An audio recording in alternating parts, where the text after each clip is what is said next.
You, what is your take on AEW's current programming? Are you in with the cult of AEW?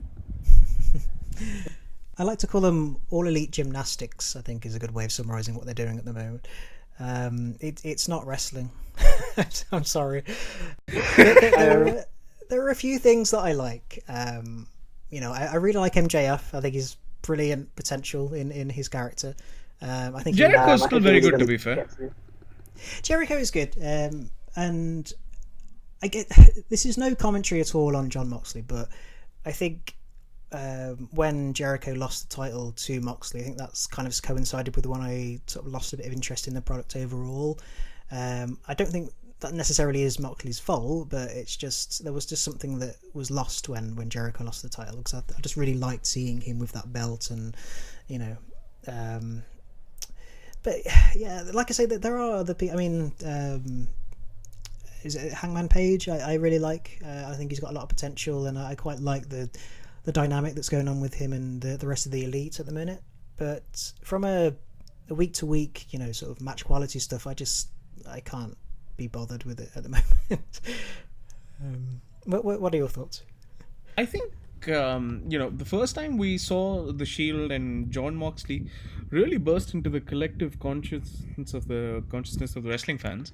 Everybody, they started comparing him to Stone Cold Steve Austin because they thought he had a very sort of like a pretty similar charisma. And as the years have gone by, it turns out that John Moxley is not Stone Cold Steve Austin. John Moxley is an upper mid carder. Well, the comparison that I made when he first came out was more Shawn Michaels, because he seemed to have that kind of that raw kind of charisma. But for some reason, and there was a long period of time in the WWE when he was Dean Ambrose where I thought this guy isn't really trying. And then he comes over to AEW, becomes John Moxley, and for a time at least at the start you thought, okay, there's something changed in him, and he kind of feels that kind of he's appreciating the freedom he has now. But it's kind of going back to that. Is this guy really that bothered and invested in this? I completely agree with what you're saying. But I think that's the same frustration that Steve Austin had with him on his podcast, no? I mean, the man doesn't seem to have any passion or anything in his body. Yeah. Well, I think he's just genuinely just at home in these CZW death matches, to be honest. I think that's where he kind of gets his kicks from wrestling, and I think it doesn't really suit him to be the figurehead or the main champion of a company like All Elite Gymnastics, Careful, Dan. I mean, you're going to have Dave Meltzer sending you a bunch of angry tweets any minute. Cody Rhodes paid hound Dave Meltzer. Can we talk about that kind of the Meltzer clique that's going on at the minute? For me, like the vast majority of the frustration with AEW, I think, is coming from that so-called elite bunch of wrestlers. Like I have huge respect for Kenny Omega for his time in New Japan, and his series of matches with Okada were fantastic and really, in many ways kind of rekindled some of the passion that I'd maybe lost from wrestling. But AEW Kenny Omega is just fits into that annoying brat, like childish kind of approach to wrestling that I just really can't stand.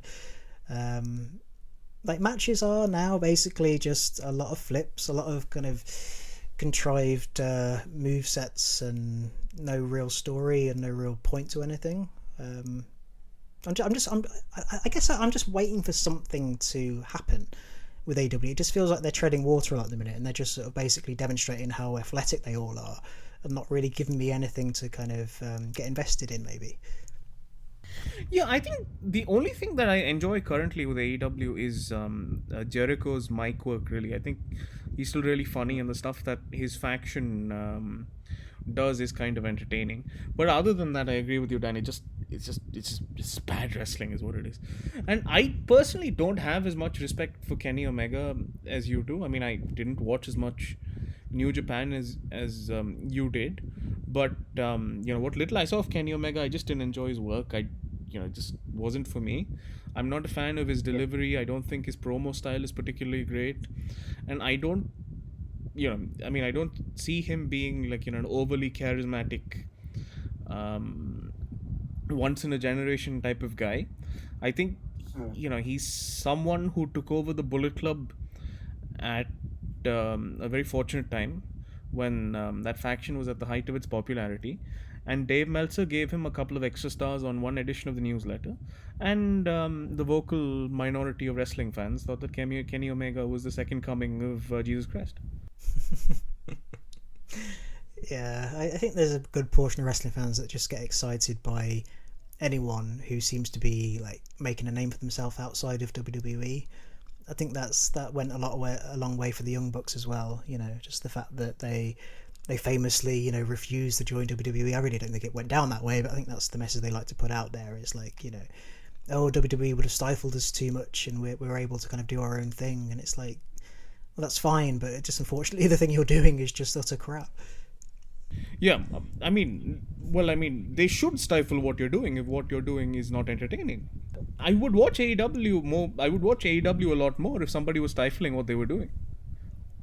Well, yeah, this is it. It's the old sort of inmates taking over the asylum problem, isn't it? Yeah.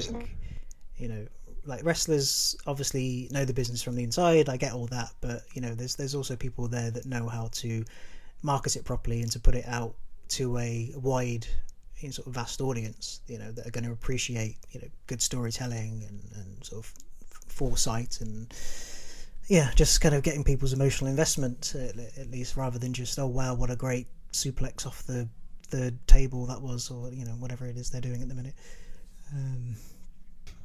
Well, Dan, I think the problem here is with you. You're looking for professional wrestling. You need to be a gymnastic enthusiast to get what these guys are doing. I know. I mean, I know we didn't get the Olympics this year because of COVID-19, but it doesn't mean I want to see it in a bloody wrestling ring. Yeah.